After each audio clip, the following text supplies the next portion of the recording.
नमस्कार दोस्तों, जय श्री राम। स्वागत है आपका हमारी इस वीडियो में। आज हम कक्षा 8वीं के संस्कृत विषय के पाठ 13 त्रयोदशः पाठः, जिसका नाम है क्षितौ राजते भारत स्वर्ण भूमि, अर्थात धरती पर जो विराजमान है भारत स्वर्ण भूमि। ठीक है, भारत को कैसी भूमि कहा गया है? स्वर्ण भूमि को। ठीक, प्रस्तुत पाठ्यांश डॉक्टर कृष्णचंद्र त्रिपाठी द्वारा रचित है। इसमें भारत के गौरव का गुणगान है। इसमें देश के खाद्यान्न संपन्नता, कलानुराग, प्राविधिक प्रवीणता, प्राविधिक मतलब होता है टेक्नोलॉजी, ठीक है, वन एवं सामरिक शक्ति की महनीयता को दर्शाया गया है। प्राचीन परंपरा, संस्कृति, आधुनिक मिसाइल क्षमता एवं परमाणु शक्ति संपन्नता ने देश की सामर्थ्य शक्ति का वर्णन किया है। अर्थात देश में हमारा देश जो है वो कितना शक्तिशाली है, ये भी इस गीत में बताया गया है। संस्कृत छात्र के इन श्लोकों का सस्वर गायन करें तथा देश के गौरव को महसूस करें, इसी उद्देश्य से इन्हें यहाँ संकलित किया गया है। पाठ को प्रारंभ करते हैं। पहला वाला श्लोक है इसमें, सुपूर्णम सदैवास्ति खाद्यान्न भाण्डम नदीनां जलम यत्र पीयूषतुल्यम इयं स्वर्णवत् भाति शस्यै धरेयं क्षितौ राजते भारत स्वर्ण भूमि। अर्थात यहाँ पर इस भारत भूमि में अन्न के भंडार हैं। खाद्यान्न भाण्डम, भारत जो है वो अन्न के भंडार से भरा हुआ देश है। यहाँ नदियों का जल अमृत के समान होता है। यह धरती फसलों से सोने के समान सुशोभित होती है। मतलब जो भारत है वह उसकी भूमि अनाज पैदा करने वाली है और उसका जो अनाज है वह स्वर्णवत सोने के समान होता है। इस भारत देश का इस धरती पर स्वर्ण भूमि के समान सुशोभित होता है। ठीक है, मतलब ये जो भारत भूमि है इस धरती पर सोने के समान सुशोभित हो रही है। ठीक है, आइए अगला वाला प्रश्न श्लोक देखते हैं। त्रिशूलाग्निवनागैः पृथिव्यास्त्र घोरैः अणूनां महाशक्तिभिः पूरयतेयं सदा राष्ट्ररक्षाणां धरेयं क्षितौ राजते भारत स्वर्ण भूमि। अर्थात यह भारत भूमि त्रिशूल, अग्नि, नाग, पृथ्वी आदि खतरनाक अस्त्रों और परमाणु महाशक्तियों से परिपूर्ण है। हमेशा राष्ट्र की रक्षा में लगे हुए वीरों की भूमि है। यह भारत देश इस धरती पर स्वर्ण भूमि के समान सुशोभित होता है।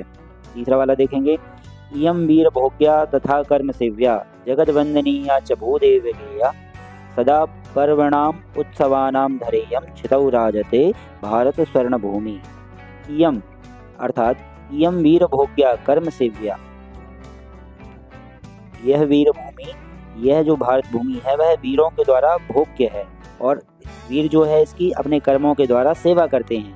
जगत वंदनीय, और सारे विश्व में ये जो भारत भूमि है वह वंदनीय है, सभी प्रणाम करते हैं। और भूदेव गेया, अर्थात देवताओं के द्वारा गाने योग्य भूमि है। यह पर्वों और उत्सवों की भूमि है। क्षितौ राजते भारत स्वर्ण भूमि, अर्थात भारत जो है वह इस धरती पर स्वर्ण भूमि के समान है। ठीक है, अगला वाला श्लोक देखेंगे इसी का। यम ज्ञानिनां चैव वैज्ञानिकानां विपश्चित जनानां यम संस्कृतानां बहूनां मतानां जनानां धरेयं क्षितौ राजते भारत स्वर्ण भूमि। अर्थात यह भारत भूमि ज्ञानियों की, वैज्ञानिकों की, विद्वान जनों की और सुसंस्कृत लोगों की भूमि है। यह अनेक मतों को मानने वालों की भूमि है। यह भारत देश इस धरती पर स्वर्ण भूमि के समान सुशोभित होता है। पांचवा वाला श्लोक देखेंगे। इयं शिल्पीनां यंत्र विद्याधराणां विषक शास्त्रीणां भू प्रबंधे युतानां नटानां नटीनां कवीनां धरेयं क्षितौ राजते भारत स्वर्ण भूमि। अर्थात यह भारत भूमि शिल्पकारों, यंत्र विद्या जानने वालों, चिकित्सकों और अच्छे प्रबंधकों की भूमि है। यह अभिनेताओं, अभिनेत्रियों और कवियों की भूमि है। यह भारत देश इस धरती पर स्वर्ण भूमि के समान सुशोभित होता है। ठीक है, अगला वाला देखेंगे इसका। वने दिग्जनानां तथा केसरीणां नटीनां यं वर्तते भूधराणां शिखीनां शुकानां पिकानां धरेयं क्षितौ राजते भारत स्वर्ण भूमि। अर्थात यह भारत भूमि वन में हाथियों, शेरों, नदियों, पर्वतों, मयूरों, तोतों और कोयलों की भूमि है। यह भारत देश इस धरती पर स्वर्ण भूमि के समान सुशोभित है। तो इसी के साथ में ये पाठ हमारा पूरा होता है। अब हम इस पाठ के प्रश्नोत्तर करेंगे। तो आइए दोस्तों अब इसका अभ्यास कार्य करेंगे। पहला वाला प्रश्न है, इसमें हमें प्रश्नानाम उत्तराणि एक पदेन लिखित, प्रश्नों का उत्तर एक शब्द में देना है। पहला वाला प्रश्न है, इयं धरा कई ही स्वर्णवत भांति, ठीक है, इस धरती पर क्या सोने के समान प्रतीत हो रहा है, तो शस्यई, उत्तर हो जाएगा इसका शस्यई, मतलब फसल। भारत की जो फसलें हैं वो सोने के समान, जब पक जाती हैं तो सोने के समान दिखाई देती हैं। दूसरा वाला प्रश्न है, भारत स्वर्ण भूमि कुत्र राजते, भारत सोने की भूमि कहाँ पर है, तो क्षितौ, क्षितौ अर्थात पृथ्वी पर। तीसरा वाला प्रश्न है, इयं केशाम महाशक्तिभिः पूरितः, भारत कौन सी महाशक्ति से परिपूरित है, तो अणुनाम अर्थात परमाणु शक्ति से संपन्न है भारत देश। अगला वाला प्रश्न है, इयं भू कस्मिन् युतानाम अस्ति, तो इसका उत्तर हो जाएगा प्रबंधई। अगला लास्ट वाला प्रश्न है इसी का, अत्र किम सदैव सुपूर्णम अस्ति, तो इसका उत्तर हो जाएगा खाद्यान्न भांडम, ठीक है। दूसरा वाला प्रश्न देखेंगे इसी का, इसमें समानार्थक पदान चित्वा समानार्थक पदानि पाठा चित्वा लिखत, तो पृथिव्याम का क्या हो जाएगा समानार्थक शब्द, क्षितौ। सुशोभते का क्या हो जाएगा, भाति। बुद्धिमताम का हो जाएगा विपश्चित जनानाम। मयूराम नाम का क्या हो जाएगा, शिखीनाम। अनेकेशाम का क्या हो जाएगा, बहुनाम, ठीक है। इसके बाद तीसरा वाला प्रश्न देखेंगे, श्लोकांशम मेलनम कृत्वा लिखत, इसमें आपको सही जोड़ियां मिलाना है। तो त्रिशूलाग्नि नागई पृथ्व्यास्त्र घोरई किससे जुड़ जाएगा, अणुनाम महाशक्तिभिः पूरितेयम। दूसरा, सदा पर्वणाम उत्सवानाम धरेयम किससे जुड़ जाएगा, क्षितौ राजते भारत स्वर्ण भूमि। तीसरा है, वने दिग्गजानाम तथा केसरीणाम किससे जुड़ जाएगा, नटीनाम इयं वर्तते भूधराणाम।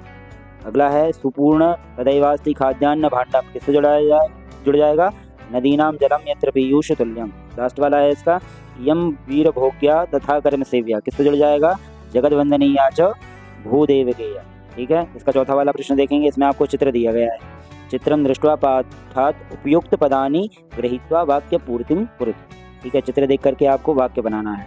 तो पहला वाक्य हो जाएगा, अस्मिन् चित्रे एका नदी बहती। दूसरा हो जाएगा, नदी पर्वतात् निस्सरति। तीसरा हो जाएगा, नद्यः जलम शुद्धम भवति। चौथा हो जाएगा, नदी जलेन शस्य सेचनम भवति। पांचवा हो जाएगा, भारत स्वर्ण भूमि अस्ति। अगला वाला प्रश्न है इसी का, इसमें भी आपको एक चित्र दिया गया है, चित्राणि दृष्ट्वा मंजूषातः उपयुक्त पदानि चित्वा वाक्य पूर्ति कुरुतो। इसमें आपको मंजूषा दी गई है और वाक्यों की पूर्ति करनी है। पहले वाक्य में आ जाएगा अस्त्राणि, दूसरे में आ जाएगा अस्त्राणाम, तीसरे में आ जाएगा प्रयोगेण, चौथे में आ जाएगा भवति, पांचवें में आ जाएगा सैनिकाः और छठवें में आ जाएगा उपग्रहाणाम, ठीक है। अब छठवा वाला प्रश्न देखेंगे, इसमें चित्रम दृष्ट्वा संस्कृते पंचवाक्यानि लिखत, चित्र को देख करके आपको 5 वाक्य लिखने हैं। तो पहला हो जाएगा, इदं चित्रम दीपावली पर्वस्य अस्ति। दूसरा हो जाएगा, अत्र जनाः दीपान् प्रज्वलयन्ति। तीसरा हो जाएगा, सर्वे जनाः प्रसन्नाः सन्ति। चौथा हो जाएगा, पिता पुत्रं च दीपान् दृष्ट्वा प्रसीदतः। पांचवा हो जाएगा, जनाः नवीनानि वस्त्राणि अधारयन्, ठीक है।